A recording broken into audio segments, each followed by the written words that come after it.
celebrar ou dar importância, tornar célebre, dar a importância que Deus tem na nossa vida, não é um costume, nem uma tradição, nem uma obrigação. Não temos obrigações de celebrar, nós temos necessidade. Por exemplo, tem que fazer pão, necessariamente dos alimentos que eu me pego, precisa de celebrar para nós crentes em Jesus e batizados, é uma necessidade. É o que nos entrelaça, o que nos coloca perto de Jesus, nos entrelaça e nos dá a força que a gente precisa para vivenciar, para viver a vida e vivenciar a fé como é confiante. Então, por isso, a importância dos ritos da igreja não é fazer como se fosse uma igreja de boi, de respeitarmos todos, porque são educativos, são catequéticos. Os ritos são para nos colocar dentro dos mistérios de Deus, nos fortalecer deles e nos enviar para a linda, onde nós vivemos com todo mundo, mas não somos iguais a ninguém, somos não queremos referenciar Jesus. E como nós cristãos não temos um lugar separado para viver a nossa fé, nós vivemos a vida todo mundo e nós nos fortalecemos do que queremos, para que mesmo em meio a todas as pessoas, nós não sejamos melhores que os outros, mas não sejamos iguais a ninguém.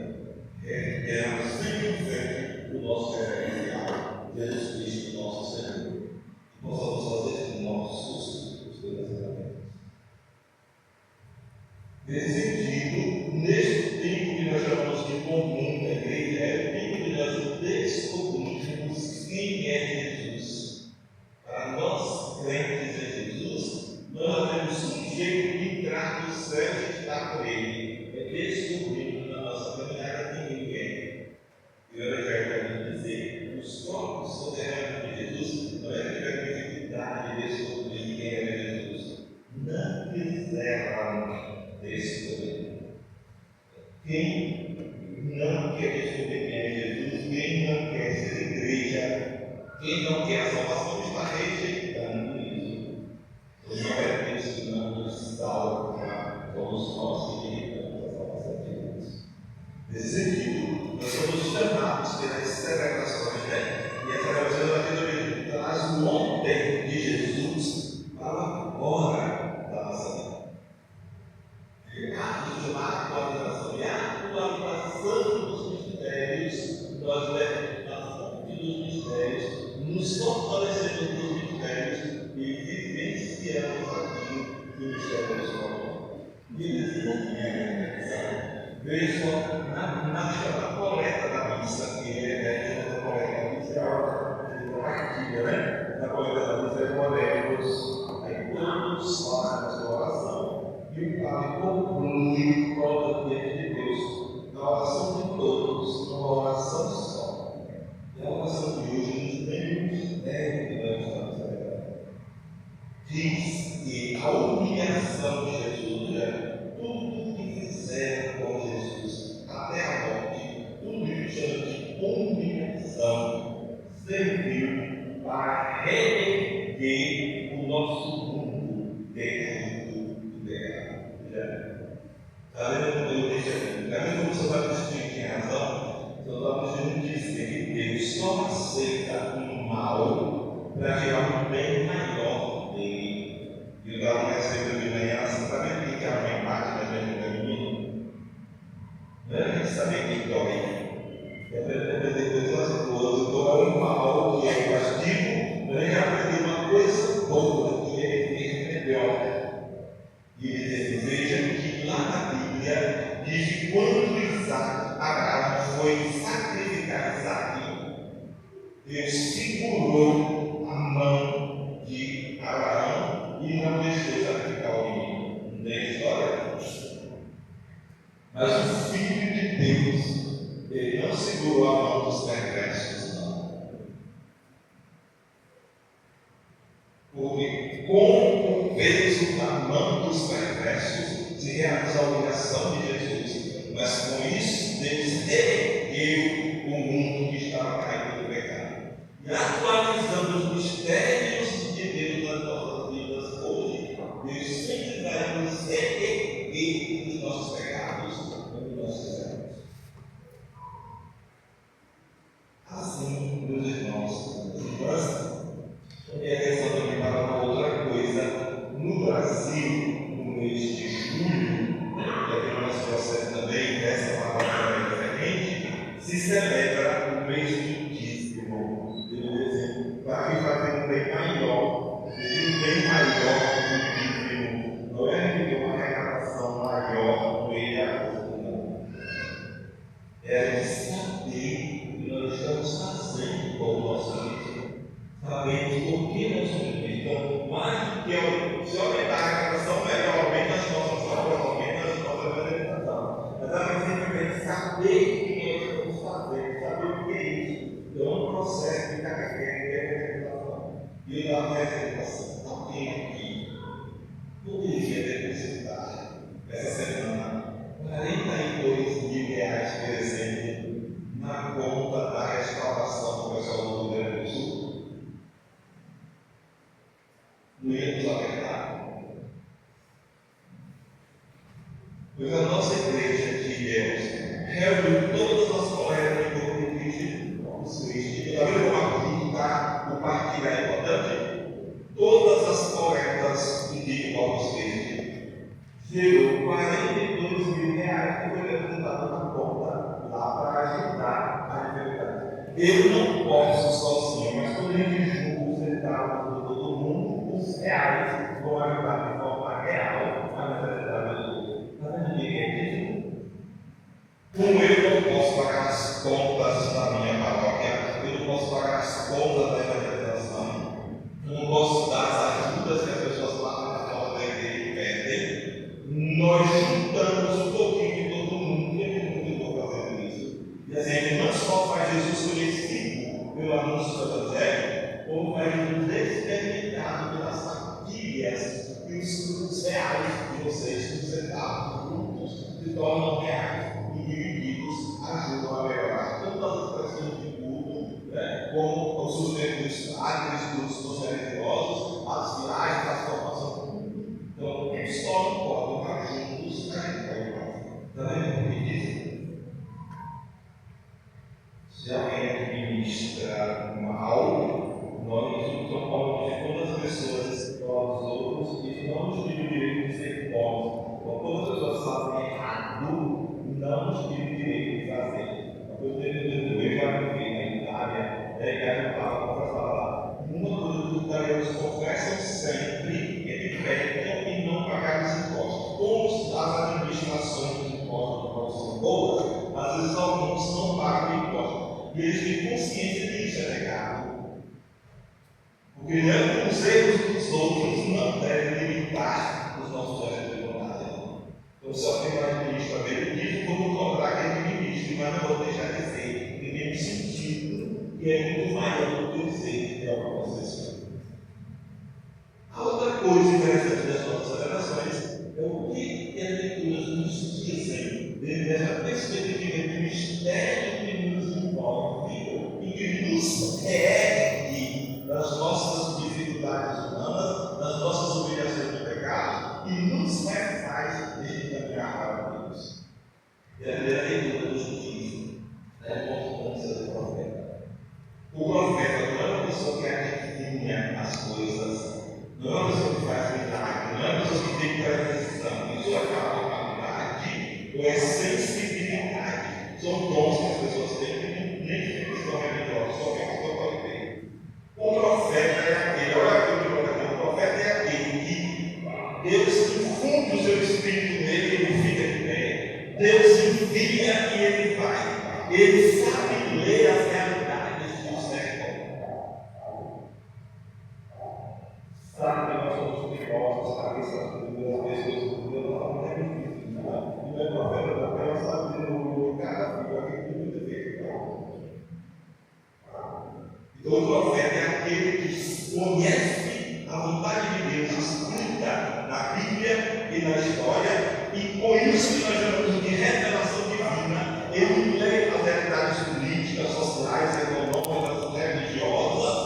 e apresentam para estas realidades o querer de Deus, nos tirando, nos orientando a nossa capacidade de teimar, de rejeitar, de não querer.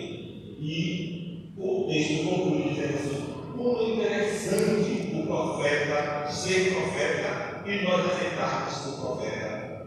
O interessante é que, se eles aceitarem ou não, eles vão saber que tem um profeta lá. O profeta é a presença de Deus na nossa vida, é a boca de Deus nos falando, é a existência salvífica de Deus eternamente na nossa vida. O Salmo nos chama a atenção para um dos princípios fundamentais da nossa vida: a liberdade. Nós somos criados por Deus livres, inteligentes e capazes de amar. E o outro nome que perda ou tira da liberdade é escravidão. Por isso o profeta nos convida a dizer: tenha os olhos sempre fitos em Deus, para não perder a sua liberdade. Deus é cuidado, terreno vive de morta, vive da orientação divina. Com as nossas igrejas enchendo de mortas, até ninguém aqui, eu até gestos velhos que não servem mais, estou voltando na morte. Então, o texto chama também de ter cuidado com a grandeza da liberdade, porque ser livre faz parte da nossa vida. Perder a liberdade é escravidão. Veja, agora vem lá não pode dizer que Nossa Senhora foi a serva do Senhor, não, porque tu é escrito escrava. Nada pessoa brasileira consigo uma palavra melhor para dizer, mas escravo é quando alguém tira a liberdade, ou que você joga fora a sua liberdade. Aí escravo. Servo é quando eu me coloco à disposição como nosso corpo, dele, da palavra da salvação. E aí ele diz: não tire os olhos das orientações de Deus, para não perder a liberdade, porque escravidão é pecado, escravizar é pecado. Pois preserve a sua liberdade e respeite a liberdade do outro. É a proposta da saúde.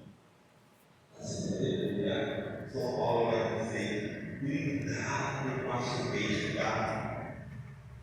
Porque o outro nome do soberbo é falta de humildade. E o último nome, gente, vire é fraco. A gente não vai lutar com o outro, mas se compreende a vida para dizer que tudo deve confiar. Isso é poder. São Paulo, isso é como se fosse um espírito de água no corpo da gente. E nunca nos sintamos melhor do que os outros, nunca nos sintamos prontos, nunca nos sintamos com tudo aquilo que a gente precisa. Nós somos tanto que vamos precisar, inclusive da ajuda do outro. Vejam agora, por exemplo, uma das partes mais bem sucedidas em termos de tecnologia e quantidade do nosso país é o Rio Grande do Sul. Então, passou a precisar até da água do Nordeste do Sul, sempre tem marcado pela serra. Não é castigo, são situações. Se fosse um pouco soberbo, o estado de água não pode fazer. Aí São Paulo, por isso, não percam a humildade, porque todas as vezes ele precisa de alguma coisa, não é castigo, não. É um reconhecimento que ninguém pode tudo sozinho. A gente só pode mais quando a gente toma com as forças do seu bolso. Por isso é que quando eu sou fraco, então eu sou forte. Porque junta as ajudas dos outros, as minhas necessidades. E aí a gente se leva. Nesse sentido, o Evangelho nos chama a atenção para reconhecermos que Jesus é Deus. É o único gesto concreto que nos torna de pé, que nos satisfaz, nos conduz a fazer o bem e nos leva para os céus. E o Evangelho está dizendo que isso não é fácil. Porque está dizendo ali que os conterrâneos de Jesus até sabia que Jesus era filho sem pai. Aqui não é o filho de Maria, não é o filho de João, não é o filho de José. Às vezes até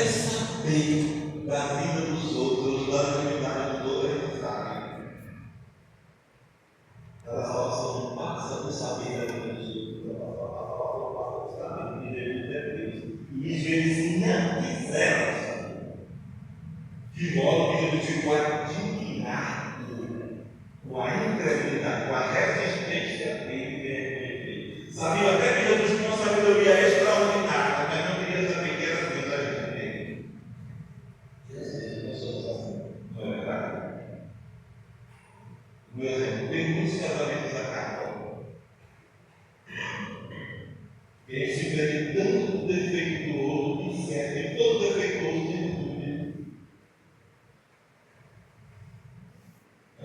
E uma senhora que lá me contou assim: todas as nossas anos, eu sou filho dela, filho.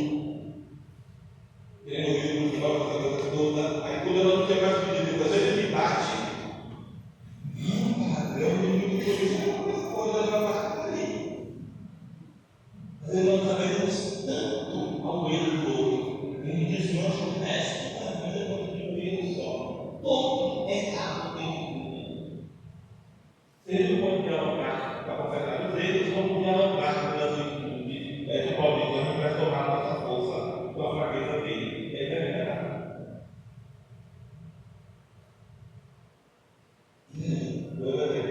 Como ele é livrar dos céus mesmo? É esse que dizer Deus. E eu fiz um salmo novo, nós queremos usando agora. Tem uma frase, eu dizer, o salmo já viu reagiu com ele ali. Por isso que eu ia em casa dele. E ele dizia: valeria até mais. Por acréscimo que eu colocar. O nosso Senhor Jesus Cristo, vosso Filho, que é Deus. Essa palavra verificar nosso papel, o papel da liturgia é nos fazer entrar nos mistérios de Jesus, que é Deus e nosso Senhor e Salvador. Esse é o único caminho que nos leva para os céus, que nos faz ser bom. Eu sou o caminho, a verdade e a vida. Por isso, meus irmãos e minhas irmãs, as celebrações que nós realizamos todos os domingos vão trazer Deus para o nosso agora, nos enriquecer disto para mais uma semana de forma a celebrar, ver a necessidade de encontrar Jesus, nos entrelaçar com Ele e experimentar a sua força para vencer todas as dificuldades nossas e os nossos pecados e o pecado nosso. Ainda depende da igreja dos céus. Louvado seja o nosso Senhor Jesus. Assim seja.